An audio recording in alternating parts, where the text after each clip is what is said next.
Ce jour dédié pour la Refoua Shlema d'une famille qui a fait un accident de voiture grave. Loren Shoshana bat Nathalie, Aliza bat Loren Shoshana, Shmuel ben Leveli et Raphaël ben Loren Shoshana. Bezrat Hashem, que Dieu l'envoie Refoua Shlema. L'altar immédiatement, une guérison complète. Amen va Amen. Ok, notre paracha, chers amis, parachat Tazria, qui parle essentiellement des taches de lèpre.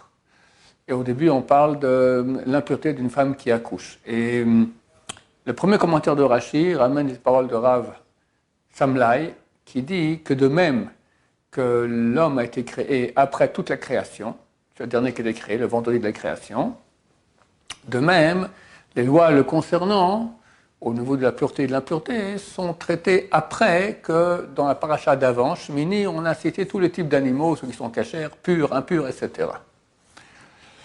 La question se pose, pourquoi est-ce que le premier homme a été créé à la fin de la création? Alors, beaucoup de raisons qui ont été données. Première raison qui a été donnée, c'est pour pas que les non-croyants disent que Dieu avait un associé qui est l'homme, donc il a été créé en premier, et après l'homme a aidé Dieu à faire l'œuvre de création, comme si c'était un Dieu, parce qu'il y en a qui croient à des hommes qui sont des dieux. D'autres disent qu'il a été créé juste avant Shabbat pour que dès qu'il soit né, hop, il rentre directement dans Shabbat et il kiffe tous les plaisirs du Shabbat.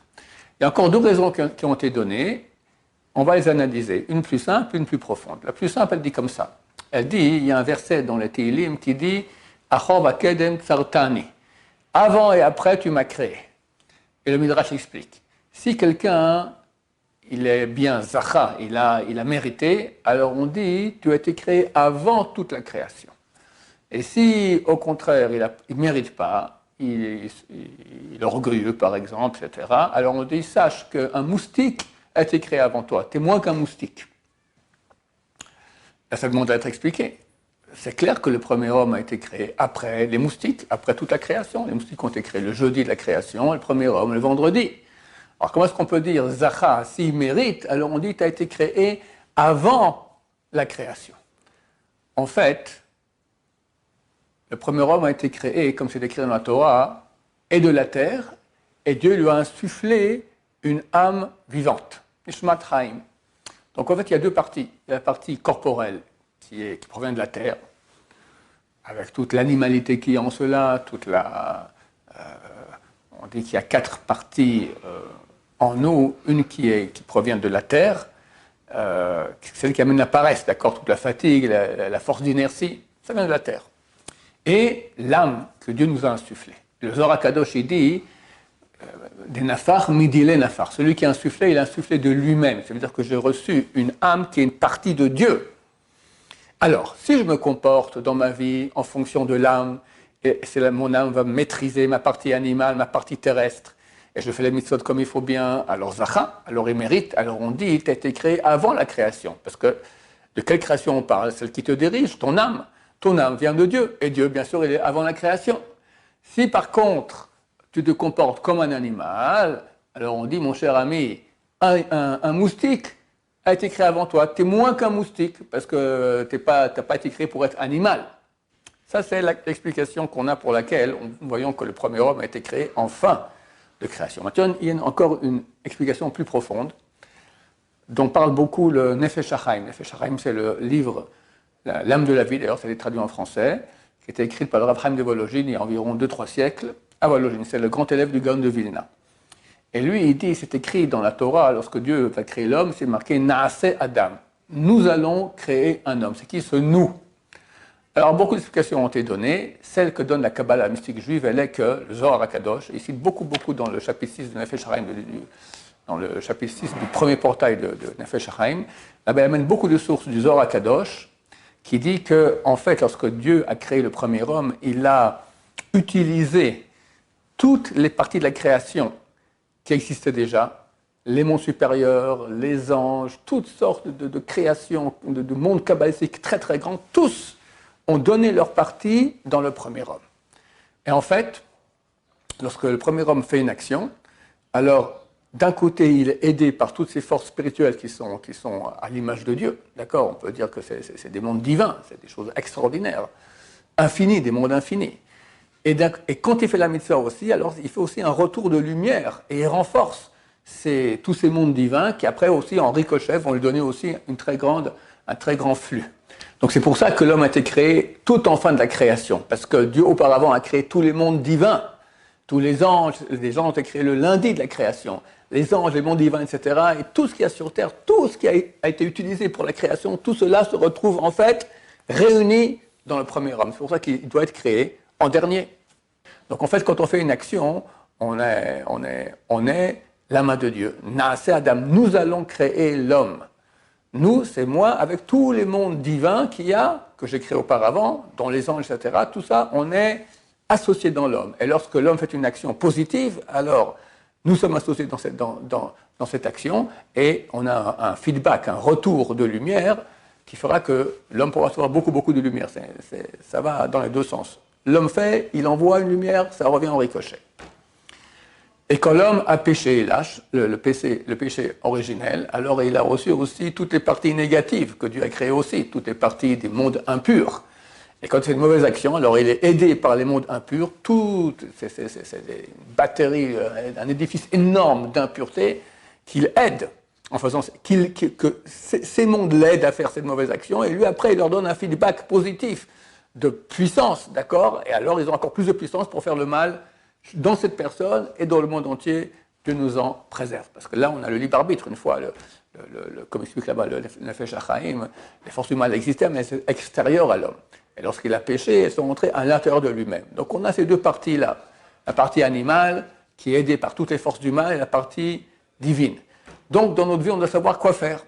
Et c'est très intéressant parce qu'il y a dans le chapitre 32, versets 8 et 9 des Tehillim, là-bas, le roi David veut nous donner un conseil. Il dit « Askilcha varocha bader zotelech » Askilcha, je vais te donner de la sagesse.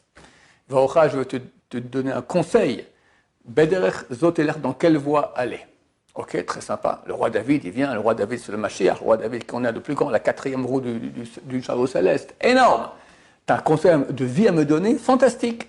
Le verset d'après, verset 9, qu'est-ce qu'il dit? Altiou kesous keperet. Ne soyez pas comme des chevaux et des mulets. Merci bien, c'est ça que tu me demandes. C'est évident. Eh bien non, chers amis. Sachez que dans notre vie, on se trompe très souvent. Très souvent, quand quelqu'un dit « je », c'est pas clair qui est le « je ». En fait, on y a deux « je ».